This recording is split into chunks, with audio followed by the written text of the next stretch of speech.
శక్తి media ప్రేక్షకులకు నమస్కారం. నేను మీ జర్నలిస్ట్ విక్రమ్. ఫ్రెండ్స్, నిన్న communist party of India marks ఏదైతే ఉందో, వారిని నవతెలంగాణ అనే పత్రిక ఉందో, ఆ నవతెలంగాణ పత్రికకు 10వ వార్షికోత్సవం సందర్భంగా సీఎం రేవంత్ రెడ్డి గారు అక్కడికి వెళ్ళడం జరిగింది. అక్కడికి వెళ్ళి కీలకమైన వ్యాఖ్యలు జర్నలిస్టుల మీద, యూట్యూబ్ జర్నలిస్టుల మీద, సోషల్ మీడియా ప్లాట్‌ఫామ్స్‌లో నడుస్తున్న కొన్ని కథనాల ద్వారా వారు కొన్ని మాట్లాడడం జరిగింది. వారు కొన్ని ఘాటైన వ్యాఖ్యలు కూడా చేయడం జరిగింది. అయితే సీఎం రేవంత్ రెడ్డి గారు మాట్లాడుతూ నిన్న సీనియర్ జర్నలిస్ట్‌కి, జూనియర్ జర్నలిస్ట్‌కి వాల్యూ ఇయ్యాలని చెప్పేసి మాట్లాడుతున్నారు. నిజంగా సీఎం రేవంత్ రెడ్డి గారు ఈ మాటలు మాట్లాడే ముందు మీరన్నట్టు సీనియర్‌కి మీరు రెస్పెక్ట్ ఇచ్చేసి, దాని తర్వాత మీరు సీనియర్ జర్నలిస్టుల గురించి, జూనియర్ జర్నలిస్టుల గురించి మాట్లాడుంటే బాగుండేది. ఎందుకంటే ఇక్కడ కాంగ్రెస్ పార్టీలో సీఎల్‌పీ నేతగా బట్టి విక్రమార్క గారు సీనియర్‌గా అయ్యుండి కూడా మీలాంటి జూనియర్‌కి అంటే అప్పుడప్పుడే వచ్చిన ఎటువంటి క్యాబినెట్ ర్యాంకింగ్‌లో మీరు పనిచేయకపోగా మీకు డైరెక్ట్‌గా సీఎం పదవి ఎలా వచ్చిందండి? అక్కడ మీరు సీనియర్‌కి ఏం రెస్పెక్ట్ ఇచ్చారు? కోమటిరెడ్డి వెంకటరెడ్డి గారితోనే ఇక్కడ జూనియర్‌గా ఉన్న అద్దంకి దయాకర్‌తోని మీరు తిట్టేయలేదా? మీరు సీనియారిటీ, జూనియారిటీ గురించి మీరు మాట్లాడుతుంటే నిజంగా హాస్యాస్పదంగా ఉంది నిన్న. చెప్పినట్టు జర్నలిస్టులు ఎవరు జూనియర్ జర్నలిస్టులు, సీనియర్ జర్నలిస్టులు అనే వ్యత్యాసం ఉండదండి. ఇక్కడ మా జర్నలిస్ట్ అనేది ఒక ఫ్యామిలీ లాగా ఉంటాం. సీనియర్ జర్నలిస్ట్‌కి మేము వారి అనుభవం దగ్గర నుంచి, వాళ్ళ ఎక్స్‌పీరియన్స్ నుంచి మనం వారితోని మాట్లాడుకుంటూ, వారితోని చర్చించుకుంటూ వారి గురించి వారి ఎక్స్‌పీరియన్స్ అన్నీ గ్రాబ్ చేసుకొని ఇలా ప్రొజెక్ట్ చేయాలి న్యూస్ అని చెప్పేసి మేము సీనియర్ల దగ్గర సలహాలు తీసుకుంటాం. అయితే మేము జర్నలిజం ఫీల్డ్‌లో మేము ఒక ఫ్యామిలీలాగా ఉంటాం రేవంత్ రెడ్డి గారు. మీ లెక్క మేము సీనియర్‌లు, జూనియర్‌లు అండ్ సీనియర్‌లు తొక్కుకుంటూ అయితే మేము పైకి రాలేదండి. మేము సీనియర్‌లకి రెస్పెక్ట్ ఇచ్చే పైకొస్తున్నాం. అండ్ మీరు మాట్లాడుతూ నిన్న యూట్యూబ్ జర్నలిస్టుల గురించి మాట్లాడుతున్నారు. నిజంగా ఇదే యూట్యూబ్ జర్నలిస్టుల దగ్గర క్యాపిటల్ ఉంటే మేము కూడా ఒక శాటిలైట్ మీడియా ఛానల్ తీసుకునేదండి. ఎందుకు తీసుకోకుండా మాకంత స్తోమత లేక మేము యూట్యూబ్ ప్లాట్‌ఫామ్‌లో ఉంటున్నాం. అదే నిజంగా మాకు స్తోమత ఉంటే కోట్లు కోట్లు మా ఎనకాల బ్యాకెండ్ ఉంటే ఆ కోట్లున్న డబ్బులతోనే మేము కూడా శాటిలైట్ మీడియా రన్ చేసేది. మేము కూడా శాటిలైట్ న్యూస్‌లు మెయింటైన్ చేసేది. అండ్ శాటిలైట్ మీడియా ఛానల్స్‌కి మీరు చెప్తున్నారు ఏందది? అక్కడ జర్నలిస్టులకి మీకు రెస్పెక్ట్ ఇవ్వట్లేదు యూట్యూబ్. అసలు శాటిలైట్ మీడియా ఇక్కడ జర్నలిస్టులకి ఎక్కడ వాల్యూ ఇస్తుందండి? వాళ్ళకి సరైన వేతనం అనేది ఒక రిపోర్టర్స్ గానీ, జర్నలిస్టులకు గానీ ఎవరికైనా ఇస్తుందా?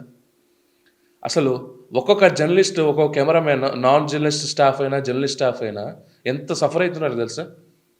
వాళ్ళకి వెల్‌ఫేర్ స్కీమ్స్ మీరు వాళ్ళని ప్రొటెక్షన్ యాక్ట్ కింద నాన్ బెయిలబుల్ యాక్ట్ వారి మీద అటాక్ చేస్తున్న ప్రొటెక్షన్ యాక్ట్ కూడా తీసుకొస్తున్నారు. ఇప్పటి వరకు తీసుకొచ్చారా దాని గురించి? అండ్ ఇంకో విషయం ఏందంటే, అసలు మీరు జర్నలిస్ట్ దగ్గరికి వెళ్లి జర్నలిస్ట్‌ని తిట్టడం ఏదైతే ఉందో, ఇది మీ డైవర్షన్ పాలిటిక్స్ కాదా? నిజంగా ఎమ్మెల్సీ ఇప్పుడు అక్కడ మీ తీర్మార్ మల్లన్న గారు గూడా ఒక గ్రాడ్యుయేట్ ఎమ్మెల్సీ గదా! వారు గూడా ఒక యూట్యూబ్ జర్నలిస్టే గదా! వారు వివిధ ప్లాట్‌ఫార్మ్స్ నుంచి వచ్చిన వారే గదా! అండ్ తీన్మార్ మల్లనే వారు కాంగ్రెస్‌కి వత్తాసు పడలేదు ఆ రోజు. అండ్ ఇంకొకటేందంటే, అక్కడ కేసీఆర్ మీద ఉన్న కోపంతోని మీకు కొన్ని మీడియా ఛానెల్స్ వర్క్ జేయలేదా? ఏదైతే యూట్యూబ్ ఛానెల్స్ మీరేదైతే తిడుతున్నారో. అండ్ ఇక్కడ శాటిలైట్ ఛానెల్స్ పెట్టాలంటే ఆ రైట్స్ వచ్చేసరికి కొన్ని కోట్లుంటాయి మిత్రులారా. అట్లాంటివి లేక నిజంగా ఒక యూటర్న్ అంటే నాకు తెలిసిన ఒక సీనియర్ జర్నలిస్ట్ ఎంత సఫర్ అవుతున్నారో ఒక స్టూడియో బిల్డప్ చేసుకోవడానికి మాకు తెలుసు. మా దగ్గర పనిచేసే వర్కర్స్ గానీ, మా దగ్గర ఉన్న సిబ్బందికి మేము వాళ్ళ ఫ్యామిలీలాగా చూసుకొని వాళ్ళ సాలరీస్ ఇస్తాం. కానీ శాటిలైట్ మీడియా ఏదైతే ఉందో ఒక్క జర్నలిస్ట్‌కైనా నిజంగా సీనియర్ జర్నలిస్ట్‌లకు గానీ, జర్నలిస్ట్‌లకు గానీ ఎక్కడైనా వాల్యూ ఇస్తుందా? సాలరీస్ ఏమైనా ఇస్తుందా? నమ్మకమున్న ఛానల్స్‌లో ఇక్కడ జర్నలిస్ట్‌లకి కనీసం వేతనం ఏదో ఇస్తుందా? 15 సంవత్సరాలు ఉన్న ఒక కెమెరామెన్‌కి ఒక జీతం మొన్న ఎంతొస్తున్నాయి అన్నా అంటే, మాకు సాలరీస్ ఇవ్వట్లేదన్నా అని జెప్పేసి మాట్లాడుతున్నారు. అయితే జర్నలిస్ట్‌లకి పిలుస్తారక్కడ. పిలిచిన తర్వాత మొన్న ఏదైతే భూపాలపల్లి జిల్లాలో మీరు రాస్తే రాయండి, లేకపోతే రాయకండి అని జెప్పేసి మాట్లాడతాడు మీ కాంగ్రెస్ ఎమ్మెల్యే. ఈరోజు మీరు ఇట్లా జర్నలిస్ట్‌ల గురించి మీరు మాట్లాడుతున్నారు. అండ్ నేను ఒకటే విషయం చెప్తున్నా. Journalist is the fourth estate of the government. అందరిని మీరు ఎంతో కొద్ది మందిని చూసేసి అందరు యూట్యూబ్ జర్నలిస్టులని ఇలా మాట్లాడడం నిజంగా అది కరెక్ట్ కాదు. అండ్ జర్నలిస్ట్ అని పేరు పెట్టుకుంటారు ముందని. బరాబర్‌గా పెట్టుకుంటాం. ఎందుకంటే మాకు జర్నలిజం అనేది మా ప్యాషన్ అది. ఆ ప్యాషన్‌తోని మేము ఈ జర్నలిస్ట్ ఫీల్డ్‌లోకొచ్చాం. ప్రజల గొంతుకై మేము మాట్లాడుతున్నాం. ఎవరండి మాట్లాడింది? గురుకుల స్కూల్ గురించి ఎవరు మాట్లాడుతున్నారు? బనకచర్ల ప్రాజెక్ట్ గురించి ఎవరు మాట్లాడుతున్నారు? బనకచర్ల ప్రాజెక్ట్ గురించి స్క్రీనింగ్ చేసి అక్కడ ఎవరు ఎక్స్‌ప్లెయిన్ చేస్తున్నారు? ఒక్క స్ట్రీమ్ మీడియా ఏదైనా చూపించిందా? ఇక్కడ రైతులు పడుతున్న కష్టాలన్నీ చూపించింది ఎవరు? సోషల్ మీడియా కాదా? ఇదే సోషల్ మీడియాతోని మీరు సీఎం కాలేదా? మరి సోషల్ మీడియాలో మీ అకౌంట్ ఎందుకుందండి? మీరు సోషల్ మీడియాని మీరు నమ్మరు. సోషల్ మీడియాకి వచ్చేసరికి మీరు అసలు దాన్ని ఎలాబరేట్ చేద్దాం, బ్యాన్ చేద్దాం అనుకుంటున్నారు. మరి మీ డిజిటల్ అకౌంట్స్ ఎందుకున్నాయి? ట్విట్టర్ గానీ, ఫేస్‌బుక్ గానీ, ఆయన యూట్యూబ్ ఛానల్ మీకు గూడా ఉంది గదా సార్! అవును. ఐఎన్‌పిఆర్ ఒక వ్యవస్థ ఆంధ్రప్రదేశ్‌లో వచ్చేసరికి అక్కడ అసెంబ్లీ పబ్లిష్ చేస్తే, మీరిక్కడ ప్రైవేట్ యూట్యూబ్ ఛానెల్స్‌కి ఎందుకిస్తారండి?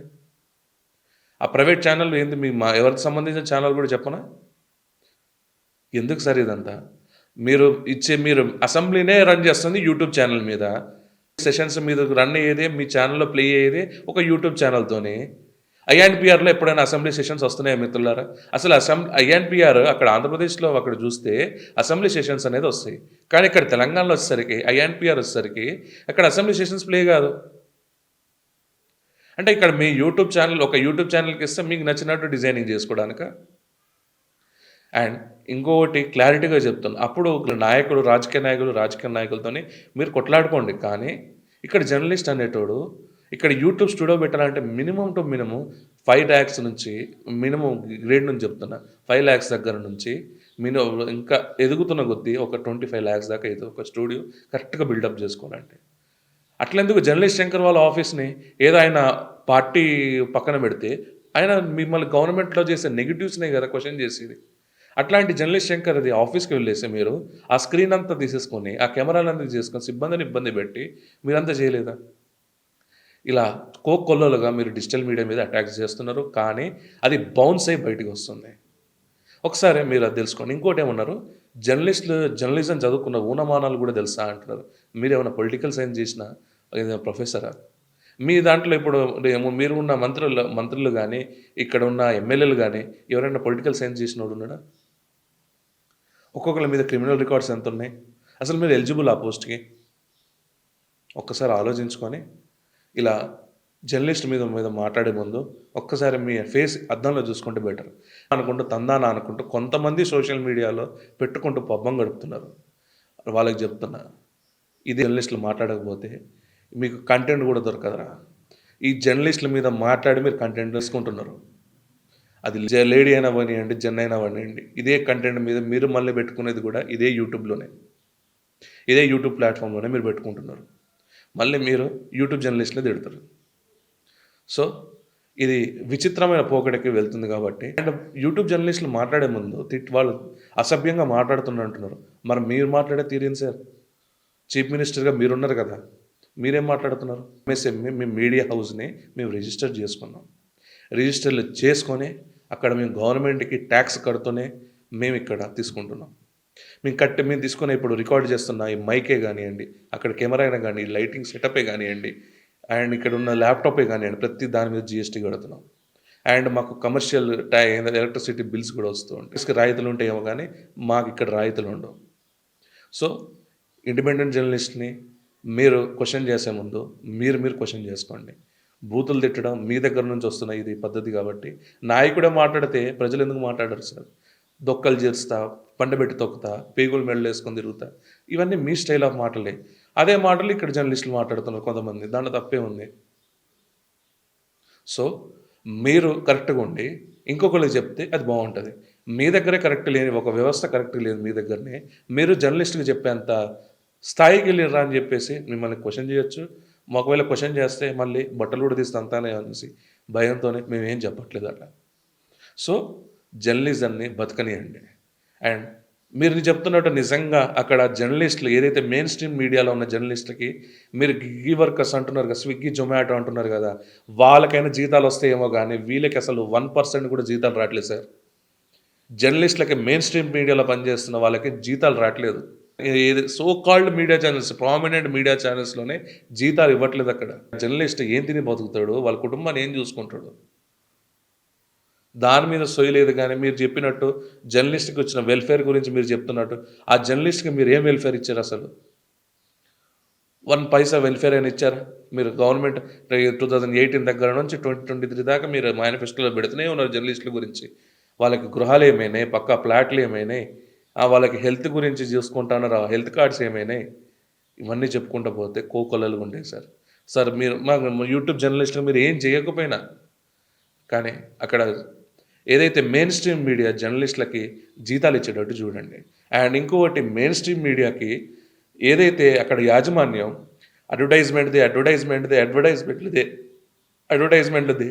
అని చెప్పేసి కోకొల్లలుగా వాళ్ళని ఇబ్బందులు పెడుతున్నారు. అట్లాంటి మీడియా సంస్థల మీద ఫస్ట్ మీరు యాక్షన్ తీసుకోండి. వాళ్ళ రైట్స్ వాళ్ళ జర్నలిజం చేయాల్సిన జర్నలిజమే గానీ వాళ్ళు మార్కెటింగ్ ఏజెన్సీ కాదు కదా! ఆ మార్కెటింగ్ ఏజెన్సీలని పెట్టుకొని వాళ్ళు అక్కడ ఏందది అడ్వర్టైజ్మెంట్ తెప్పించుకోమని చెప్పండి. జర్నలిస్ట్ తేవాలా సార్ దానికి యాడ్స్ రూపంలో? జర్నలిస్ట్‌కి ఏముంటది సార్? ఆయన వార్తలు ఇస్తాడు, వార్తలు తీసుకుంటాడు. మీకు ఇస్తాడు. ఆ కంటెంట్ అనేది మీకు ఇస్తాడు. దానికి గూడా వీళ్ళిక్కడ అడ్వర్టైజ్మెంట్‌ల పేరుతో వాళ్ళని హింసిస్తున్నారు కొంతమంది మెయిన్ స్ట్రీమ్ మీడియా. మరి దాని సంగతేంటి సార్? దానిపైన మీరు మాట్లాడి, మీరు నిజంగా నిక్కార్సైన ఏదైతే మెయిన్ స్ట్రీమ్ మీడియాకి మీరు వత్తాసు పలుకుతున్నారో, ఆ జర్నలిస్ట్‌లకి కనీస న్యాయం జేయండి. ఈ అడ్వర్టైజ్మెంట్స్‌ని నుంచి ఈ యాజమాన్యాన్ని వీళ్ళని ప్రెజరైజ్ చేయొద్దనేసి ఒక చట్టాన్ని తేవండి. జై హింద్. జై భారత్. ఈ వీడియో గాని మీకు నచ్చినట్టయితే friends like, share and comment చేసి మా ఛానల్‌ని సబ్స్క్రైబ్ చేయాల్సిందిగా కోరుకుంటున్నాను. అండ్ జర్నలిస్ట్‌పై మేము చెప్పిన ఈ అభిప్రాయాల్ని మీరు కామెంట్స్ మీకు ఎక్కడైనా ఇంకేమైనా ఉంటే ఈ జర్నలిస్ట్ మీద క్వెషన్స్‌ని కామెంట్స్ రూపంలో చెప్పగలరు. సర్వే జన సుఖినో భవంతు.